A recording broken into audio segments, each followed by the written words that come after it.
Hello, my friends. Welcome. My name is Joe. This is the Joe Martino Show. And today we're going to talk about my favorite boogeyman, screen time. Actually, we're not. But did you know that they just came out with research that says maybe we got the whole screen time thing wrong? I bet some of you want to turn me off right now. And that's what we want to talk about. Our necessity to silence voices we disagree with and how it hurts us from living healthy lives. Let's kick it off. This is The Joe Martino Show. You're listening to The Joe Martino Show, a podcast dealing with all things emotional, relational, and human nature. Joe is a licensed counselor in the state of Michigan, specializing in relationship therapy. He is also the author of the book, The Emotionally Secure Couple. All advice offered in this episode is offered for entertainment and educational purposes only. Enjoy the show. All right. Well, I hope you're having a good day. Let's just go ahead and kick this off with a little bit of controversy. Screens are bad, right? Screens are the enemy. In fact, it's really interesting. The last 2 weeks, I've heard about two different people being referred to me. And in both cases, the woman decided, two couples, the woman decided that they would not come to me. And neither one of them actually have ever sat in a room with me. But they've heard me speak. They've heard me talk on podcasts, maybe. I don't know about that. But I know they've heard me speak. All right. And then they hear people talk about me. And one of them doesn't want to see me, talks flippantly about me, I guess, because she went to a technology conversation I gave where I had the temerity to say that screens aren't the problem. But. And she engaged in her own level of cancel culture, which is an episode coming down the road. I can't wait to talk about it. How we probably are all guilty of cancel culture and we all need to, at some level, in other words, we model cancel culture by disengaging people that we mostly agree with, but we disagree with on these parts. And we see this a lot in all sorts of things. We've talked about it a lot on this show. You know, what's your percentage? Mine's a relatively solid 70%. I need to agree with you on 70%. But what's interesting is the one woman who I guess talks bad about me, really disagrees with me on technology and has made the statement, the science is settled, screens are bad. And that's the part that I want to go after. Here's the thing. The minute we say the science is settled, we've probably done a disservice to the science, because guess what came out last week in both, on both sides of the center magazines, research that says, screens before bed might not actually mess with your sleep. Screens might not be harmful for us. The boogeyman might not be social media and devices. Now, there's a caveat there, right? The social media, the things that we do with social media, certainly we need to talk about that. And that certainly can be a boogeyman type thing. But in the Wall Street Journal, here's the opening article, or the opening sentences. Screens are inherently harmful to our sleep, right? Question mark. It isn't that black and white, some experts now say. Spurred by recent research, sleep scientists and doctors are rethinking the conventional wisdom. Now, here's the thing that I often think about when I read articles like this is the people who tend to believe that screens are bad for you before you go to sleep are just going to chalk it up to, the Wall Street Journal is filling politically leaning direction or magazine, so I don't have to listen to it. One more magazine puts it even bluntly, or one more news article puts it even bluntly. According to a new review of 11 studies conducted across the world, there is no evidence that screen light in the hour before bed makes it harder to fall asleep. It's more about the content, is what they talk about. Now, here's something. There has been a small group of people, a small group of professionals, who we have been saying this for years. It's not actually the screens. The research looks sketchy. Let's at least look at it. Let's look at how they did it. But one of the things that we talk about a lot is, do people know when they say research, do they know what that means? Because what I find is a lot of people don't. And I find this on both sides of the topics. 2 weeks ago, I was talking to a guy and we were talking about San Francisco. And by and large, he and I agree on how one might go about fixing the problems in San Francisco. And he pulls out a research article from someone who is very conservative, writes some things I agree with, writes a lot of things I'm like, whoa, where is that? And he says, well, according to research, blah, blah, blah. And I'm like, well, wait, I need to see this research. And so he looks it up. He's pretty good about that kind of stuff. He looks it up and he goes through the article and he's like, well, here's the research that he's referencing. And the research that he's referencing was, I think, 55 students in China, right? So, and here's the thing. Well, what does that matter, Joe? That matters because that's a cultural difference. And the posit of the article was that people are criminals because they're uneducated and not smart, not like lack resources or lack, opportunity, or they make bad choices. They're not smart and they lack education. And I said to the guy I was talking to, I was like, I would not base a lot on this research. It seems relatively weaponized to me. Here's the thing on the screens and sleep time, and I'm just using this. I want to use this to leverage in my next point. Is according to Michael Gaddisar, a clinical psychologist who co-wrote the paper, which was published in a Journal of Sleep Medicine Reviews.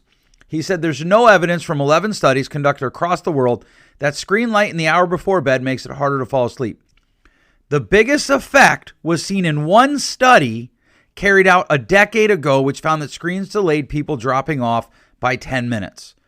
One has to ask, does 10 minutes really make a difference? Gaddisar said. Now, here's the thing. He goes on to say that people stay up too late. That's why screens actually are bad. Has nothing to do with the light or the blue light. But here's the thing. We have weaponized conjecture, right? Which is what a lot of research is, especially this type of research. Oh, well, here's people watching their screens. They're falling asleep later. Well, screens put out blue light. TVs put out blue lights. That's the problem. And so we create a whole cottage industry to combat the problem. And then we find out, oh, no, actually, and he goes on to say this, the biggest problem apparently is people lack self-control and they stay up past the reasonable bedtime, so they wake up tired the next morning. He goes on to say time and time again, the research showed this. And his research actually had almost 2,600 people in it. So that's quite a bit of, that's a sample size that's big. But this is the problem. We have two things that run. We're going to talk about cancel culture in a couple episodes. I've been reading a book called The Canceling of the American Mind. I highly encourage you to read it. I don't care if you think you're conservative or liberal. You need to read it and read how your party is canceling people for disagreeing with them. And in that book, they talk about how the trickle effect of cancel culture. But one of the things that happens is we take research, we find research that agrees with us. We don't check its sources. We don't check its methods. We don't check, is it conjecture, right? In other words, over a decade ago when they did that research, they were guessing. If you've been watching some of the experts from the COVID-19 initial responses, they admit we were guessing on what to do, which, you know what? When you don't know what to do, when you don't know the protocol, when you've never faced a situation like that before, guessing is okay if you admit that you're guessing. And one of the things that we do is we find research. Oh, this research here, I like this research. It agrees with me. It doesn't hurt my feelings. It doesn't necessarily help me, but it doesn't hurt my feelings. So, you know what? Let's do that. And when you start to look, here's the question we always ask. What do you want? What are you willing to pay? What are you willing to risk? What are people willing to pay and risk to get good information? Are you willing to have your thoughts challenged? That's the question we're chasing here. That's the question we're chasing when we start to run down this idea of maybe screens aren't the issue. Maybe we create screen monsters because we turn screens into a reward, just like we did with food. Right? Oh, kids are getting overweight. So you know what we do? We overpay for a gym membership that we never use, and we turn food into a reward. Once you do these things, you can eat. And then we wonder why we create adults that have food fixations. And that's what we do with screens. Instead of just normalizing them, instead of just making them part of life, and hey, we have to talk about how we navigate them. Right? Well, I can find research that says it is bad for you. You're right, you can, because I went and looked it up. But where this guy got me in the article is there isn't any research you can find that's been done in the last decade that's new. I'll modify that. There isn't any research that was done in the last decade that I could find. I'm a pretty good researcher. You might be better. You might be able to find it. But that's part of the problem. We hear about research. We hear about research that is done, say, on a radio show, right? You're driving down the road. Or I can't tell you how many times my clients say, well, on TikTok I saw. And I don't care the source. I don't care that they found it on TikTok. But when I ask them, well, did you go look up the original article? Well, no, who has time for that? Okay, that's fine. Like we can say that's not a price I'm willing to pay. I don't necessarily have time for that. But then we have to be really careful about quoting research. Because first of all, it is the nature of research to change. Remember, they shut down Galileo because he said gravity existed. Joe, that was just the church. No, it was the leaders of the day who happened to be religious. Right? And when we start talking about this, like, okay, well, what if this research is true? What if this guy's right? What if it's just there are people that lack self-discipline and they stay watching the TV? Well, it's not that I lack self-discipline. That makes me feel bad about myself. And then I refuse that. I don't accept that narrative. Well, maybe sometimes we need to feel bad about ourselves in regards to what we're doing to make changes. Maybe that would be okay. Which is why I started this with, hey, I heard about 2 people that were coming to see me or were referred to come see me because they're in a bit of trouble. Their situation is problematic, but they won't come because they're afraid they're going to hear something they don't want to hear. I was working with a couple. There was an affair actively going on in the relationship, and they're like, I don't know what to do. And I said to the person being cheated on, you need to look at your spouse and tell that person that you have to stop communicating with the person you're having the affair with. You have to stop sleeping with the person you're having the affair with. They stopped coming because the other person wasn't willing to give up the affair. And that's like, at some level, that's fine. That's their life. They get to live it. But what happens when we do that and we start talking about society? When we start talking about how other people, and we find research. And I've had clients tell me, well, I found research that says if I have an affair, I'm better off. I found research that says that people who are in open relationships are healthier. Okay, who sponsored it? What was the research? What was the sample size? What was their methodology? If it was qualitative, and I guarantee you it was, what was the process they used to make their decisions? And here's the thing. When I said if it was qualitative, if you don't know what qualitative means versus quantitative, you should be very careful to quote research. It's just that simple. Quantitative is based on math and numbers. Qualitative is based on essentially conjecture, feelings. It's much more feelings oriented. And my field lives in there, so I get it. But here's the thing. Even if you do know what those terms are, we want to be careful quoting research. I find myself quoting research. I have in the past. And I'm like, I've never even examined that to find out if I would agree with their process. And here's the thing. One more anecdotal illustration. I have a friend. Our lives do not intersect as much anymore. We don't live as close as we used to.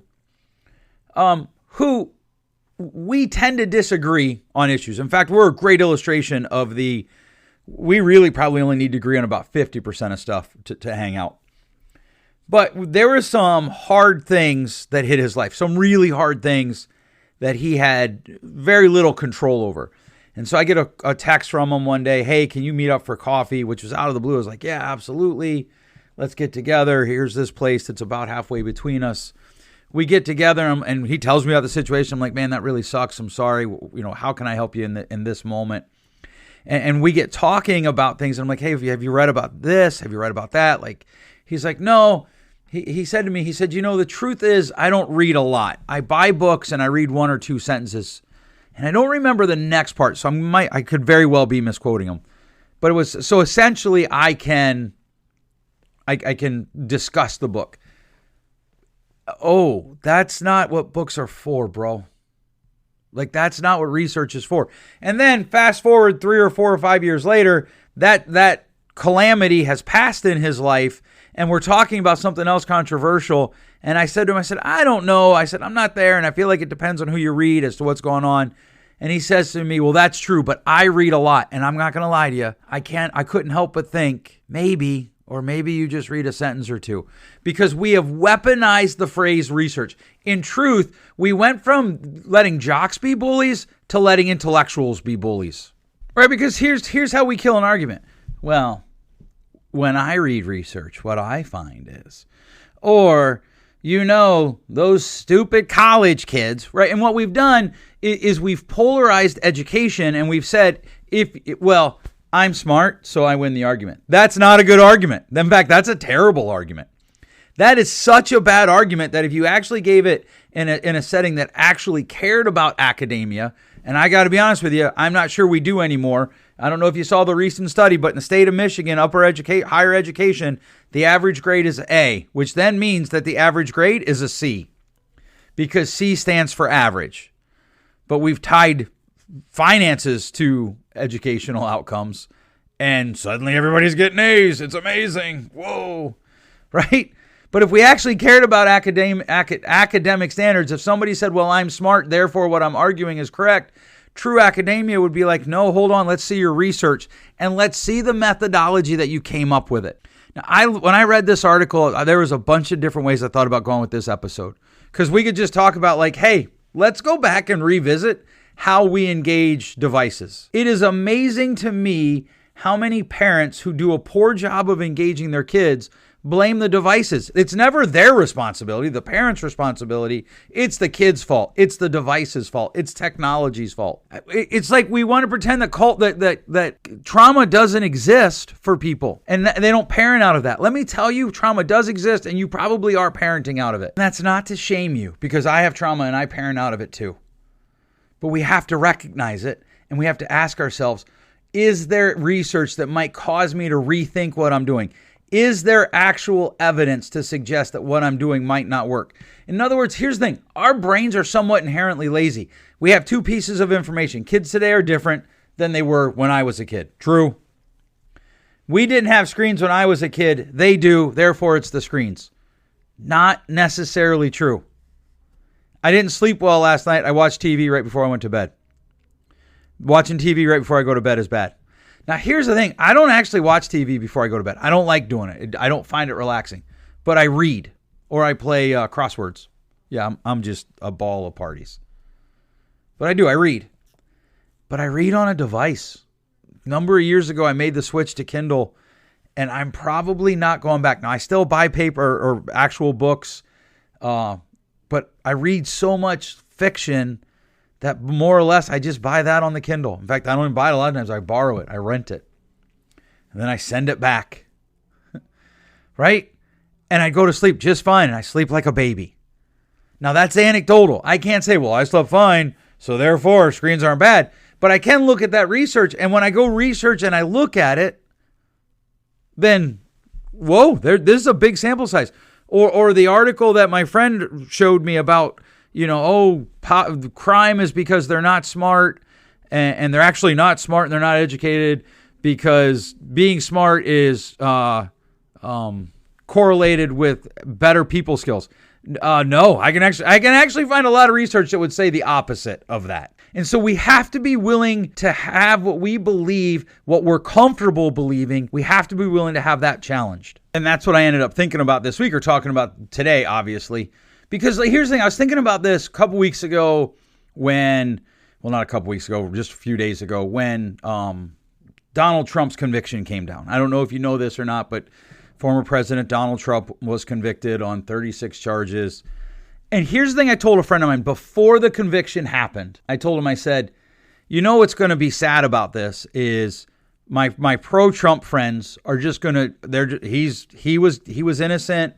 They're going to say, it's a sham trial. And they're going to compare him to Jesus, which they did, which always blows my mind. And my anti-Trump friends are just going to be like, see, here's proof. And nobody's going to actually listen to the other person.